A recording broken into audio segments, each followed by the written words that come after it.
नमस्कार साथियों, स्वागत है आपका आज के इस सीरीज 2 में। तो साथियों, आज के इस वीडियो में हम लोग 30 ऐसे इंपॉर्टेंट प्रश्न देखने वाले हैं जो कि सभी एग्जाम में लगभग 30 प्रश्न जो है किसी न किसी एग्जाम में आज तक आए हुए ही हैं।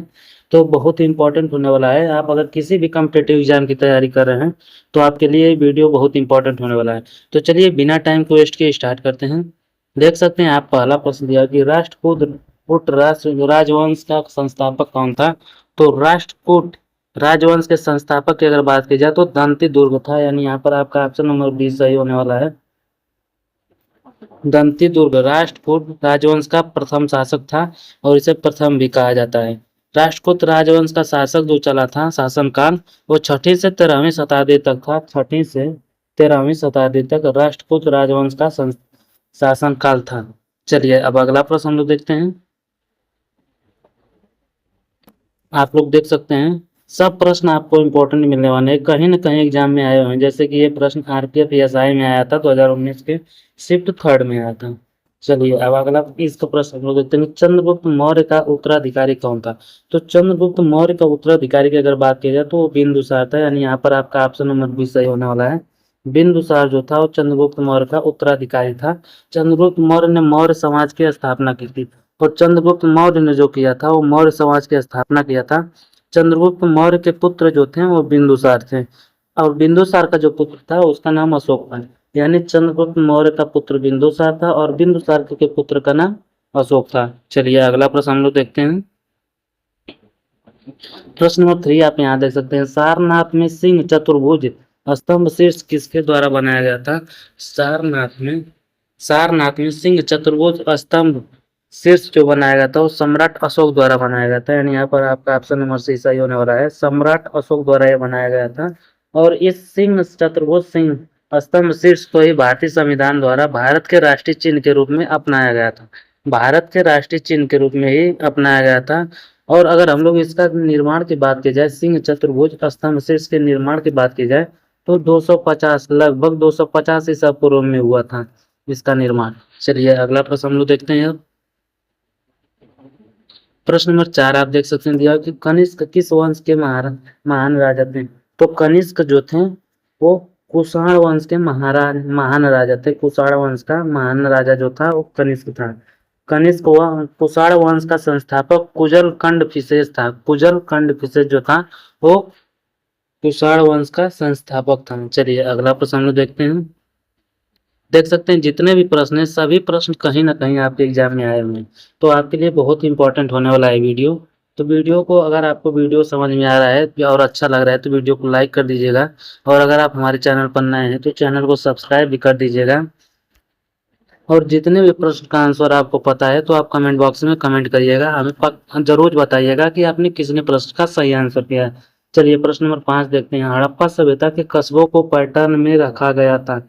हड़प्पा सभ्यता के कस्बों को किस पैटर्न में रखा गया था।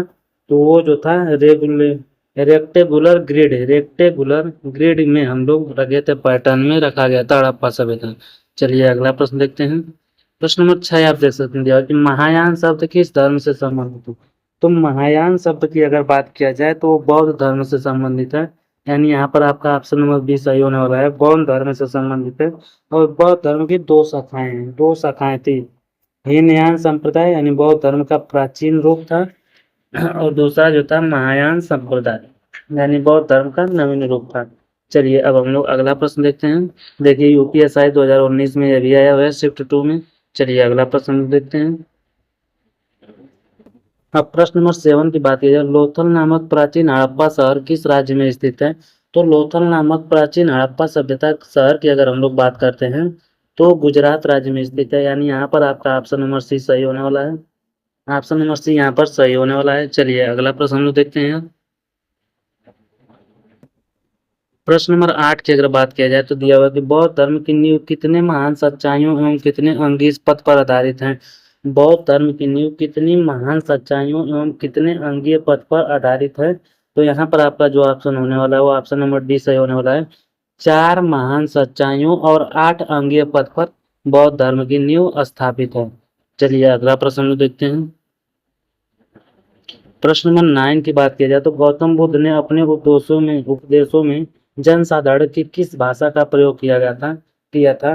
तो गौतम बुद्ध ने अपने उपदेशों में जनसाधारण की पाली भाषा का प्रयोग किया था, यानी यहाँ पर आपका ऑप्शन नंबर डी सही होने वाला है।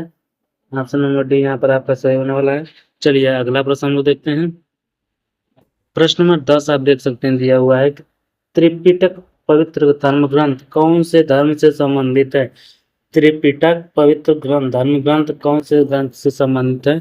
तो ये हम संबंधित है बौद्ध धर्म के ग्रंथ से, यानी यहाँ पर आपका ऑप्शन नंबर डी सही होने वाला है। चलिए अगला प्रश्न देखते हैं। प्रश्न नंबर 11 की अगर बात किया जाए तो देख सकते हैं, दिया हुआ है कि उस बौद्ध धर्म का नाम बताइए। उस बौद्ध धर्म ग्रंथ का नाम बताइए जिसमें भिक्षुओं के लिए नियमों का उल्लेख वर्णित है।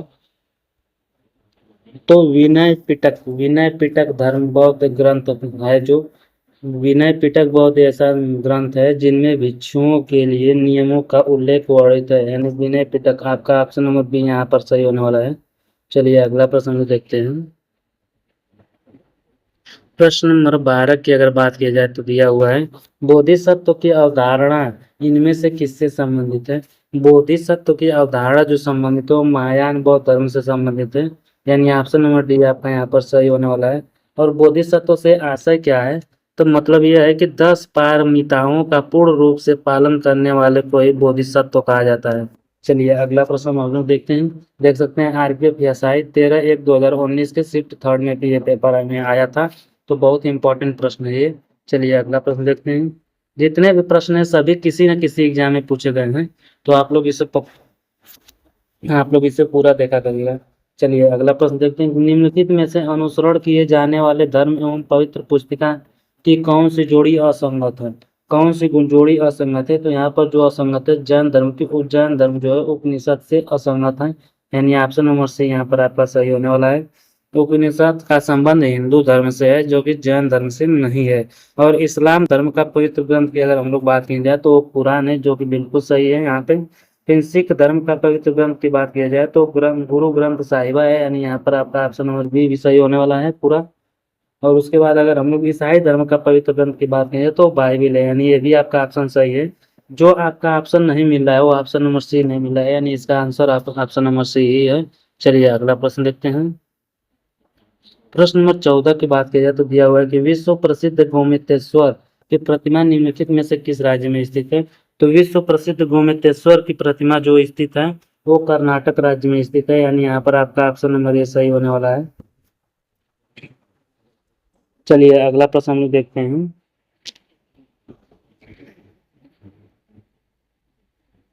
प्रश्न नंबर 15 की अगर बात की जाए तो देख सकते हैं, दिया है कि विक्रमशिला विश्वविद्यालय कहाँ स्थित था। विक्रमशिला विश्वविद्यालय कहाँ स्थित था, तो बिहार राज्य में स्थित है विक्रमशिला विश्वविद्यालय। और विक्रमशिला विश्वविद्यालय की स्थापना जो किए थे वो गोपाल वंश के शासक धर्मपाल ने किया था, विक्रमशिला विश्वविद्यालय की स्थापना। और विक्रमशिला विश्वविद्यालय भी बिहार राज्य के भागलपुर जनपद में स्थित है, ठीक, भागलपुर जनपद में स्थित है। और किसने किया था, तो वो किए थे गोपाल वंश के शासक धर्मपाल ने किया था। और विक्रमशिला विश्वविद्यालय जो है भारत का एक महत्वपूर्ण शिक्षा केंद्र है। चलिए अगला प्रश्न हम लोग देखते हैं। प्रश्न नंबर 16 आप देख सकते हैं, जो कि अमरावती वास्तुकला को सर्वप्रथम किन शासकों द्वारा संरक्षण प्राप्त हुआ। तो अमरावती वास्तुकला को सर्वप्रथम जो प्राप्त हुआ था वो सातवाहन राजवंश के शासक के संरक्षण प्राप्त हुआ था, शासकों द्वारा।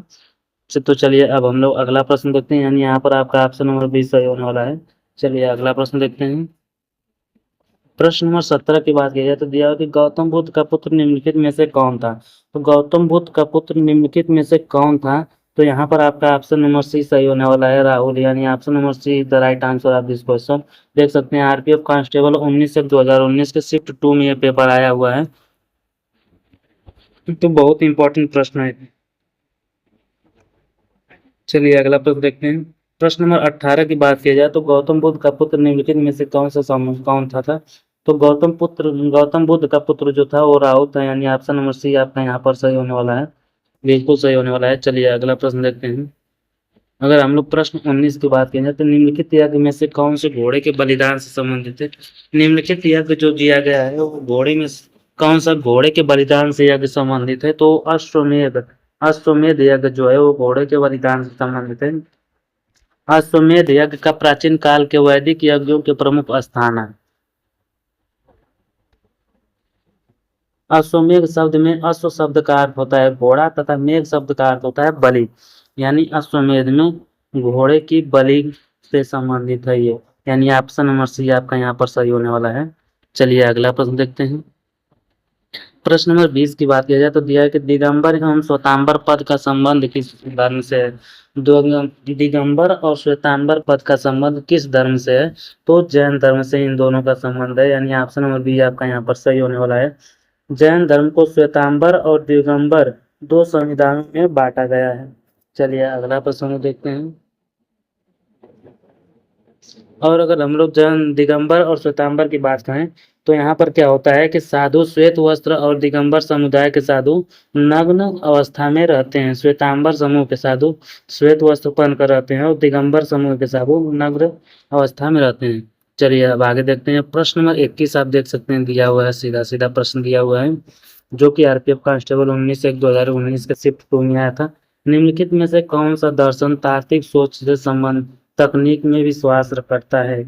निम्नलिखित में से कौन सा दर्शन तार्किक सोच की तकनीक में विश्वास करता है? तो यहाँ पर जो आपका ऑप्शन सही होने वाला है वो ऑप्शन नंबर बी होने वाला है, यानी न्याय दर्शन, यानी यहाँ पर आपका ऑप्शन नंबर बी सही होने वाला है।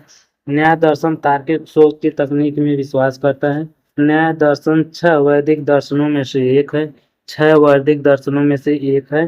न्याय दर्शन का प्राचीन तथा प्रमुख प्रसिद्ध ग्रंथ न्याय सूत्र है। चलिए अगला प्रश्न देखते हैं।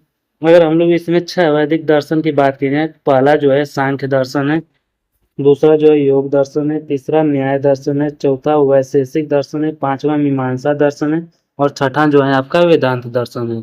चलिए अगला प्रश्न हम लोग देखते हैं। प्रश्न नंबर 22 की बात की जाए तो चीनी यात्री ह्वेनसांग समकालीन थे। चीनी यात्री ह्वेनसांग किससे समकालीन थे? तो यहाँ पर आपका ऑप्शन है ऑप्शन नंबर सी हर्षवर्धन के समकालीन थे, यानी ऑप्शन नंबर सी यहाँ पर आपका सही होने वाला है। चलिए अगला प्रश्न हम देखते हैं। प्रश्न नंबर 23 दिया हुआ है कि सित्तानवासन की गुफाएं किस धर्म से संबंधित है? तो सित्तानवासन की जो गुफाएं जो है वो जैन धर्म से संबंधित है, यानी ऑप्शन नंबर आपका डी यहाँ पर सही होने वाला है। सित्तानवासन की जो गुफाएं जो है वो तमिलनाडु राज्य के पुदुकोट्टई जिले में स्थित है। पुदुकोट्टई जिले में स्थित है। चलिए, और सित्तावन की गुफाओं को अरिवर कोइल भी कहा जाता है। अरिवर कोइल भी कहा जाता है। चलिए अगला प्रश्न देखते हैं। प्रश्न नंबर 24 दिया है कि तृतीय बौद्ध परिषद का आयोजन किसके द्वारा कराया गया था? तो तृतीय बौद्ध परिषद का आयोजन जो कराया गया था वो अशोक के द्वारा कराया गया था। यहाँ पर आपका ऑप्शन नंबर सी सही होने वाला है। चलिए अगला प्रश्न हम लोग देखते हैं। प्रश्न नंबर 25 की बात कर दिया हो तो बौद्ध धर्म से संबंधित प्रख्यात भवन संरचना धार्मिक स्तूप का निर्माण मूलतः किस वंश के शासनकाल के दौरान कराया गया था? तो बौद्ध धर्म से संबंधित प्रख्यात भवन संरचना धार्मिक स्तूप का निर्माण जो कराया गया था वो मौर्य वंश के शासन काल के दौरान कराया गया था, यानी यहाँ पर आपका ऑप्शन नंबर डी सही होने वाला है। चलिए अगला प्रश्न देखते हैं।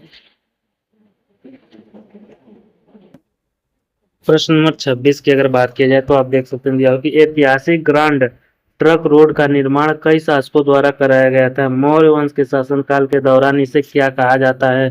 तो